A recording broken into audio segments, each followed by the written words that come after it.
नाट्य जीवन गौरव पुरस्कारामध्ये मी त्यांचा नामोल्लेख करतोय। एकांकिका स्पर्धेच्या माध्यमातून सर्वप्रथम तुषार भद्रे सरांनी लिहिलेली ॲस्पेर ॲसिड ही एकांकिका स्वतः तुषार भद्रे सरांनी लिहिली, विकसित केली, अभिनयही केला, परंतु अभिनयाचं पारितोषिक मात्र तुषार भद्रे सरांना नाही मिळालं, माधव सोळस सरांना मिळालं, जे आजही तुमच्या आमच्याशी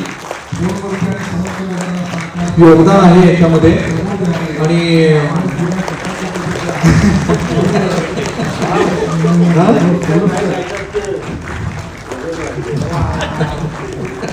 माधवविषयी एक जर आठवण सांगायचं म्हटलं तर साध्या पत्र्याच्या खोलीमध्ये आयुष्य काढलेलं, त्याची आई त्याला म्हणायची की बाबा तू कसं काम करतोस रे? तर ते म्हणजे मी महाराजाचं काम करतोय।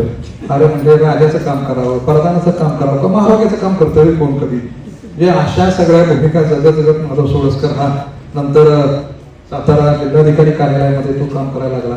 तिथं काम करत असताना सचोटी संस्कार हाच त्यानं बरोबर घेऊन काम केलं आणि म्हणूनच आज तो आयुष्यामध्ये जो यशस्वी आहे, म्हणजे नायक तहसीलदार या पदापर्यंत त्याला पदोन्नती मिळाली। पण हे सगळं करत असताना महसूल विभागाच्याही असणाऱ्या एकांकिका नाट्य स्पर्धा या सगळ्यांमधून तो काम करत राहिला आणि प्रतिकूल परिस्थितीमध्ये कसं घडलं जातं याचं उत्तम उदाहरण म्हणजे माधव आहे। आणि आता माधवची मिसेस त्यांनी वहिनींनी हे केलेलं आहे।